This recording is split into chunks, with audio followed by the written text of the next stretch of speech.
सितंबर की आज बात कर रहे हैं और जाहिर है पाकिस्तान नेवी का किरदार किसी से ढका छुपा नहीं है, बड़ा इंपॉर्टेंट रोल रहा है हमेशा से।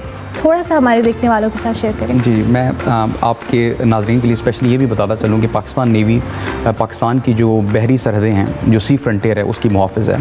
जैसे पाकिस्तान आर्म्ड फोर्सेस हैं, जो हमारे बर्री अफवाज हैं, जो बहरी अफवाज, जो हवाई अफवाज हैं, वो हमारे हवाई सरहदों की और हमारी जो ज़मीनी सरहदें हैं उनकी मुहाफ़िज़ है। इसी तरह पाकिस्तान नेवी जो हमारे मैरी टाइम नेशनल इंटरेस्ट हैं उनकी मुहाफ़िज़ है। मैं आपके नाज़रीन को ये भी बताता चलूँ कि पाकिस्तान नेवी 1947 में जैसे पाकिस्तान मार्ज़ वजूद में आया तो हमने वहाँ से स्टार्ट किया और बड़ा मीगर रिसोर्सेज थे उस टाइम। HR के चैलेंजेस थे हमारे पास, इंफ्रास्ट्रक्चर के चैलेंजेस थे, एसेट्स नहीं थे हमारे पास। 2 से 3 छोटे छोटे जहाज़ थे जहाँ से हमने स्टार्ट किया था।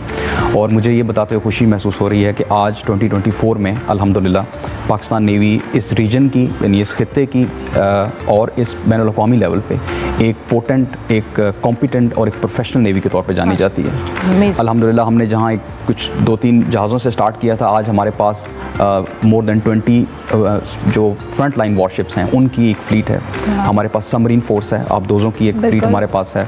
हमारे पास long range maritime patrol aircraft, ये वो जहाज़ हैं जो कि सर्विलेंस के लिए यूज़ किए जाते हैं, उनकी एक फ़्लीट है। हमारे पास हेलीकॉप्टर्स हैं, हमारे पास इसी तरह जो SSG जो हमारे कमांडोज़ हैं उनकी हमारी नेवल ब्रांच वो है। और इसी के साथ साथ जो हमारा सदर्न बॉर्डर है, आपने सुना होगा रन ऑफ कच्छ का, जो हमारा सिर क्रीक का एरिया है, उस जगह पे ऑपरेट करने के लिए स्पेशल जो फोर्सेस हैं वो भी पाकिस्तान नेवी के पास हैं।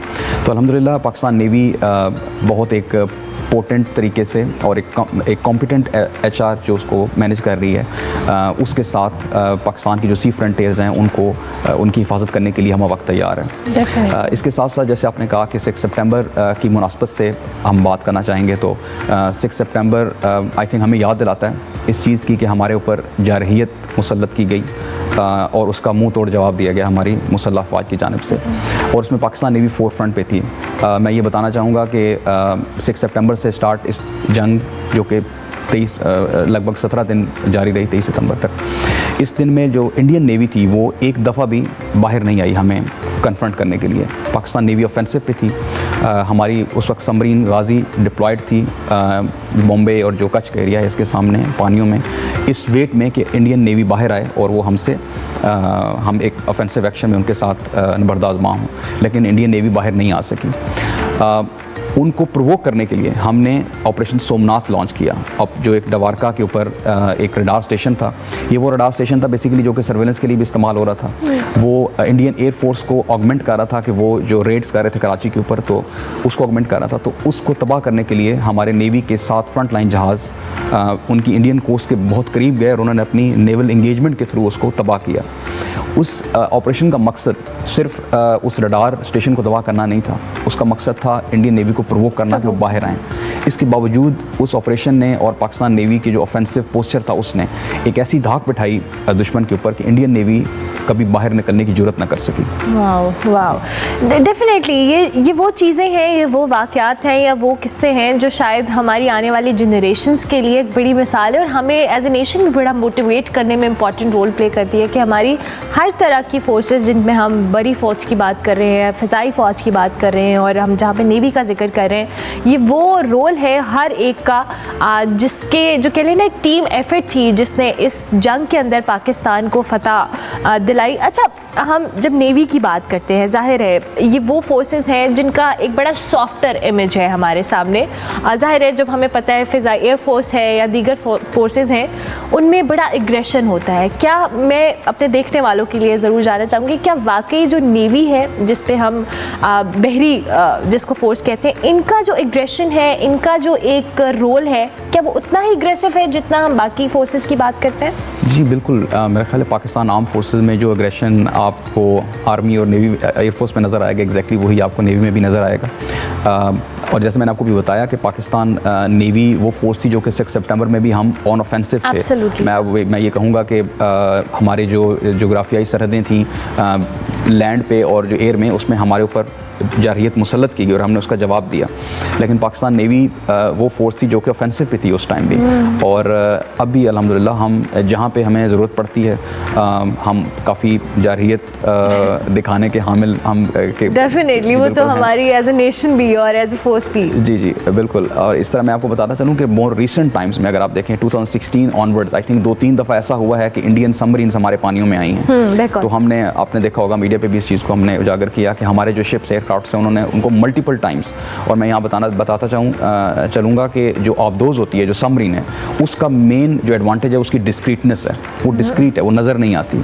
तो और अगर एक सबमरीन पकड़ी जाती है एनिमी वाटर्स में तो इसका मतलब है कि वो उनके प्रोफेशन के ऊपर भी एक सवालिया निशान होता है, और इसी तरह जिन्होंने इनको पकड़ा होता है उनकी प्रोफेशनलिज्म की भी बात होती है। तो पाकिस्तान नेवी ने एक दफ़ा नहीं 12 दफ़ा जब भी इंडियन नेवी की सबमरीन्स हमारे पानियों में आई हैं हमने उनको डिटेक्ट किया है और उसको दुनिया को भी बताया कि हमने उनको डिटेक्ट किया है। अच्छा, अब ये तो हमने 6 सितंबर और ओवरऑल आपके रोल के हवाले से बात की। मैं थोड़ा सा नेवी ऑफिसर की लाइफ के हवाले से भी जानना चाहती हूँ। दो it's very difficult and tough at the same time, हमें देखने में बड़ा मुश्किल लग रहा होता है कि एक ऑफिसर जो पानी में है, आपकी इससे मेरी ऑफ एयर भी बात हो रही थी, और आपका माशाल्लाह जर्नी, आपका करियर इतना बड़ा है। एक नेवी ऑफिसर की लाइफ कितनी मुख्तलिफ होती है, कितनी डिफरेंट होती है, क्योंकि आपने समंदर के अंदर रहना है, कितने महीने रहना है, सर्कमस्टांसेस हैं, और आपके ऊपर एक प्रेशर है अपनी ओवरऑल मुल्क को लेकर। आप लोग एक जो जिस महाज के ऊपर है वो भी ईजी नहीं है। बिल्कुल आपने सही फरमाया। मैं यहाँ बताता चलूँ कि जैसे ही हम एक सिविलियन वे ऑफ लाइफ के साथ 17-18 साल 15-16 साल की उम्र में ऑफिसर केडर में और जो हमारा सेलर केडर है उसमें जब हम नेवी में इंडक्ट किए जाते हैं तो उसके बाद एक रिगरस ट्रेनिंग प्रोग्राम है जो कि चलता है, जो कि पाकिस्तान नेवल अकेडमी जो कराची में है जो ऑफिसर केडर को ट्रेनिंग दे रही है, और इसी तरह पाकिस्तान का एक यूनिट हिमालय में है जो हमारे सिपाही हैं उनकी ट्रेनिंग के लिए मामूर है। तो उनका ये ट्रेनिंग इस तरह से की जाती है कि वहाँ पे कि हम उसको सिविलियन वे ऑफ लाइफ से जो मिलिट्री की रिक्वायरमेंट्स है basically military way of life को, तो उनको उनसे मानूस कराया जाए और फिर उनके लिए तैयार किया जाए।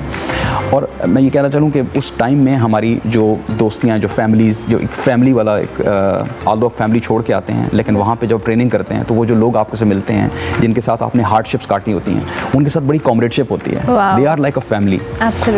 तो हम जब जाते हैं उसके बाद ज़िंदगी है ऐसा होता है कि हम 2-2, 3-3 महीने के लिए शिप समंदर में चला जाता है। तो उस वक्त भी जो आपकी सपोर्ट बेस होती है वो क्या होती है, जो लोग आपके साथ हैं, जो आपके कॉमरेड्स हैं, जो आपके साथ हर दिन आपके साथ काम कर रहे हैं, वो लोग हैं जो आपकी सपोर्ट बेस हैं, वो आपकी फैमिली की तरह होते हैं। उनके साथ आप मिल के उस टाइम को गुजारते हैं। और एंड अगेन हम रैंक्स वेयर करते हैं, रैंक्स शोल्डर पे आते हैं, इसके साथ साथ आई थिंक रिस्पॉन्सिबिलिटी भी उसके साथ आती है। तो रिस्पॉन्सिबिलिटी आपके ऊपर है और इसके साथ साथ चूँकि आप लोगों को लीड कर रहे होते हैं, आई फील कि एज एन ऑफिसर आप लोगों को लीड कर रहे हैं, तो देन अगेन आपने रैंक्स के थ्रू वेयर उनको लीड नहीं करना, अपने पर्सनल एग्जाम्पल के थ्रू उनको लीड करना है। तो वो पर्सनल एग्जाम्पल देने के लिए भी आपको वो भी एक मोटिवेशन होती है आपकी कि आपने परफॉर्म करना है।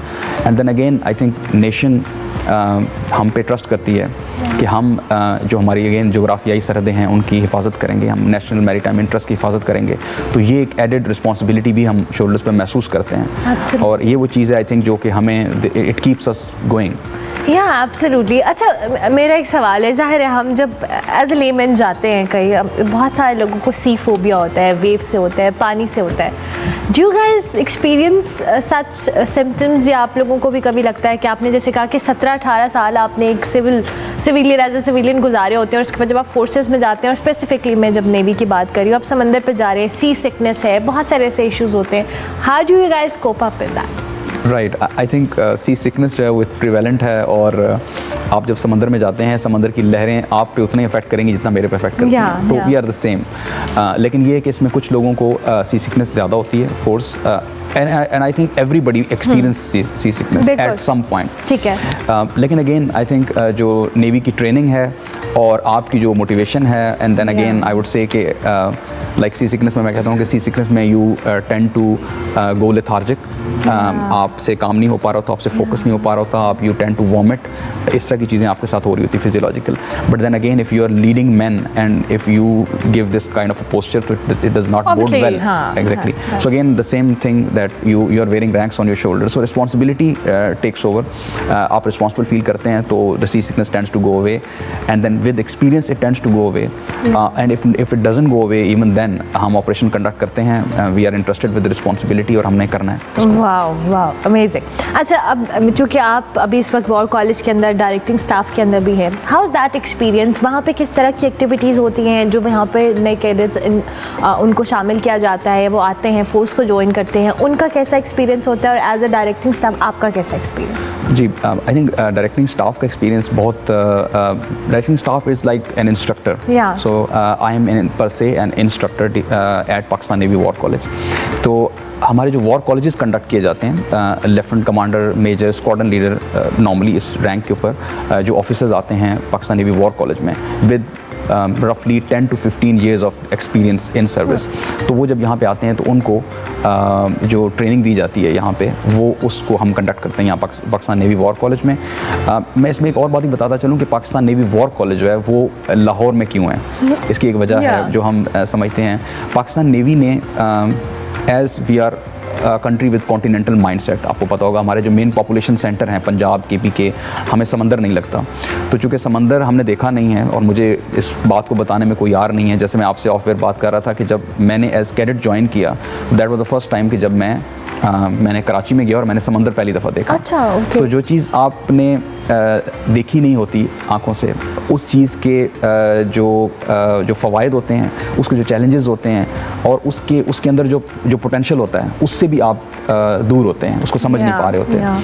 तो पाकिस्तान नेवी की एक कंसर्टेड एफर्ट रही है कि हम जो मैरीटाइम अवेयरनेस है, लोगों को समंदर के फ़वाइद के बारे में बताना, मैरीटाइम अवेयरनेस पर से कि आप नेवी को ज्वाइन करना, इसी तरह ब्लू इकॉनमी का पोटेंशियल है, आप देखें सस्टेनेबल यूज़ ऑफ जो सी रिसोर्सेज है, न सिर्फ के फ़िशिंग इंडस्ट्री है जो कि जिसको सी सस्टेन करा सकता है, शिप बिल्डिंग है, शिप कंस्ट्रक्शन है, शिप ब्रेकिंग इंडस्ट्री है, हमारा कोस्टल टूरिज़म है, there are an number of things, जो सी बेड है हमारा, उसकी एक्सप्लॉयटेशन है।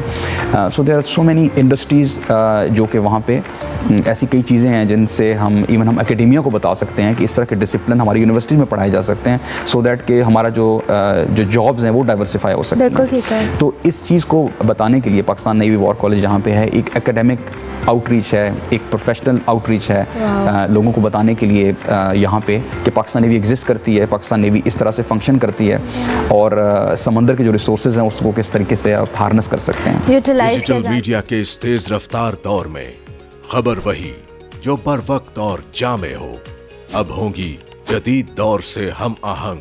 दुनिया की तमाम अहम खबरें कभी भी कहीं भी सिर्फ एक क्लिक की दूरी पर। खबरें होंगी सेहत और टेक्नोलॉजी की, आप जान पाएंगे सियासत और मईशत की ताजा तरीन सूरत हाल। पब्लिक न्यूज वेबसाइट के जरिए सबसे अलग, सबसे बड़ी टीम के साथ हर खबर आप तक बर वक्त। www.publicnews.com